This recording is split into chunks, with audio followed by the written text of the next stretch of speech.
Europe 1, Le grand débrief de Pascal Pro.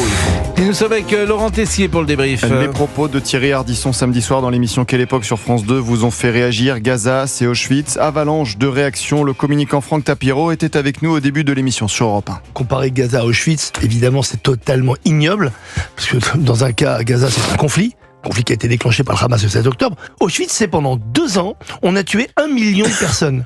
25 000 femmes, enfants, hommes, vieillards, qui étaient exterminés chaque jour. Chambre à gaz, balle dans la tête, four crématoire, très très loin, vous savez, de l'Allemagne pour justement éloigner un petit peu l'horreur. Thierry Ardisson est revenu sur ses déclarations. L'émotion était sans doute trop forte et mon propos exagéré. Je prie mes amis juifs de bien vouloir me pardonner. Émission, on le précise, qui était enregistrée vendredi. Donc France Télévisions, la production, pouvait couper cette séquence. Le plateau en question, je me suis renseigné, parce que les gens étaient là et étaient outrés, a duré plus de 45 minutes, ce qui est très long.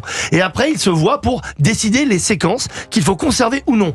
Et là, ça n'a donc choqué personne. Parce que ça choque en direct, tout le monde a été choqué en regardant la vidéo, c'est normal.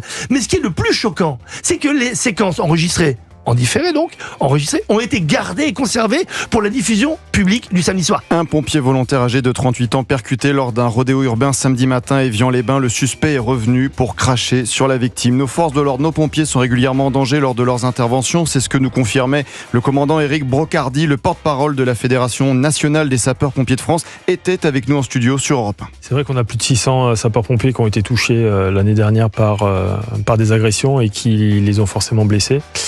Plus de 1400 agressions au total. Il y a un phénomène aussi qui est extrêmement d'ensauvagement, vous l'avez un petit peu dit, dans certaines zones. Mais aujourd'hui, ces zones, elles ont été malheureusement, elles sont plus isolées. Aujourd'hui, c'est étendu sur l'ensemble du territoire national où à tout instant, on peut se retrouver face à une situation d'agression de la part surtout, et je dis bien la part surtout des gens que l'on vient parfois secourir. On pense évidemment à ce pompier volontaire âgé de 38 ans et toute sa famille.